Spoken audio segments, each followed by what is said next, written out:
2 days back ఒక video పెట్టాను కదా, మా హస్బెండ్ ఖాళీగా ఉన్నారు, ఆ రోజు ఇంటి పని అంతా చేసేస్తున్నారని. సో ఇప్పుడైతే ట్యాంక్ క్లీన్ చేస్తున్నారనమాట. సో ట్యాంక్ కొని 3-4 మంత్స్ అవుతుంది. కొన్న కొత్తలో అయితే వీక్లీ క్లీన్ చేసేవారు. సో నేను లేకపోవడంతో అలా దాన్ని నెగ్లెక్ట్ చేశారు. సో ఈరోజు లీవ్ దొరికింది కాబట్టి ట్యాంక్ అయితే క్లీన్ చేస్తున్నారు. సో బయట క్లీన్ చేసే వాళ్ళు ఉంటారు, వాళ్ళకి ఎందుకు 2000 వేస్ట్. సో ఎలాగా ఖాళీగానే ఉన్నాను కదా, నేనే క్లీన్ చేసేస్తానన్నారు మా వారు. సో అంత డర్టీగా ఏం లేదు కానీ కొంచెం పర్వాలేదు. కాకపోతే కింద బాగా నాచు పెట్టేసింది.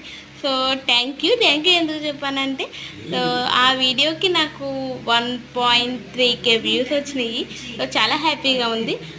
మరి ఇంకెవరైనా సబ్స్క్రైబ్ చేసుకోకపోతే త్వరగా సబ్స్క్రైబ్ చేసుకొని మనం 1K సబ్స్క్రైబర్స్కి దగ్గరలో ఉన్నాము. ప్లీజ్ ఇలాగే సపోర్ట్ చేయండి. ముందు ఇంకా మంచి కంటెంట్ ముందు మంచి వీడియోస్ తప్పకుండా చేద్దాము. ఫస్ట్ ఈ వీడియోకి అయితే లైక్ చేయండి. సో మీరు ఇచ్చి లైక్ నాకు ఎంతో ఇంపార్టెంట్. సో లైక్ చేయడం వల్ల వీడియో ఇంకొంతమందికి రీచ్ అవుతుంది. సో ఇది క్లీన్ చేయడానికి ఇంచుమించు మా వారికి 1/2 అవరే పట్టింది.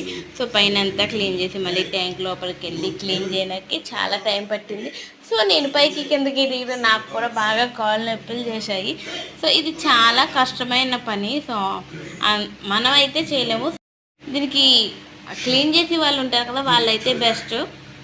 సో నా ఉద్దేశం. ఫైనల్లీ ట్యాంక్ అయితే ఇట్లాకి క్లీన్ అయింది. సూపర్గా ఉంది కదా. ఇప్పుడు నాకు కొంచెం ప్రశాంతంగా ఉందన్నమాట. అంతే.